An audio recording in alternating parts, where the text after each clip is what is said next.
ማለት ታገሳቸው ነገሮች አሉ በጣም ማለት በቃ አንዳንድ ሰው አሁን ስትጸየፍ ሰው ምንድነው እሱ በጣም ማታገሰው ነገር ስርቆት ዲስሪስፔክት በቃ ይሄንን ሁሉ ምልን ነገር ለምሳሌ አሁን አንተ እንደምታስተውለው እኔ አስተውላለሁ ስለምሳሌ አንድ ከሊደርሺፕ ጋር ተያይዞ በጣም ሰሞኑን ያስተዋልኩት ያለው አሁን ሰራተኞችን ምናምን እናያለን እንደምንለው አላ ወደ ሴም ስትሩ እነሱም ያውሻል ከባህሪው ምን አይነት ነው ላንተም ሳጥን አለ እዝነት ያልከው እንትና አዛኝ ነው ተብሎ የሆነ ሳጥን ውስጥ ብቻ ያስገቡና እንደ ፋራ ይቆጥሩዋል በጣም የሚያስጠላው ነገር ማለት ነው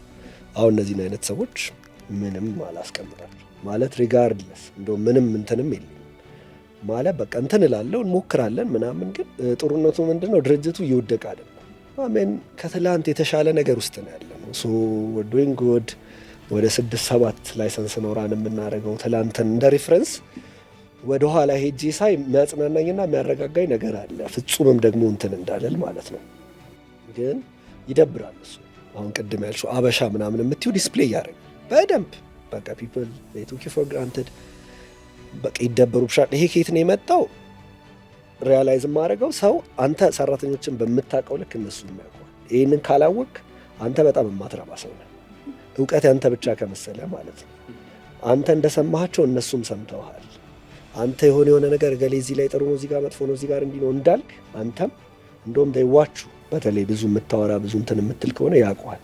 ሶ ይሄንን you put this መሀል ጠረጴዛ ላይ አስቀምጠ ነው በግብይቱ ማለት ነው ስለዚህ እሱ እንዳለ ሆኖ ግን ምናልባት አትሊስት በኢንቴንሽን ደረጃ የኔ ኢንቴንሽን መጥፎ ካልሆነ ሳምባዲ ግን የኔን ኢንቴንሽን እንደ ድካም ቆጥሮት የሆነ ነገር የሚያደርግብኝ ከሆነ እንደ አውሬ ነው የሚያደርገኝ ያ ማለት የሆነ ሌላ ነገር አደርጋቸዋለሁ ማለት I don't want to see them አሁን እንዲህ አይነት ሰራተኛ በጣም ነው የምትጸየፈው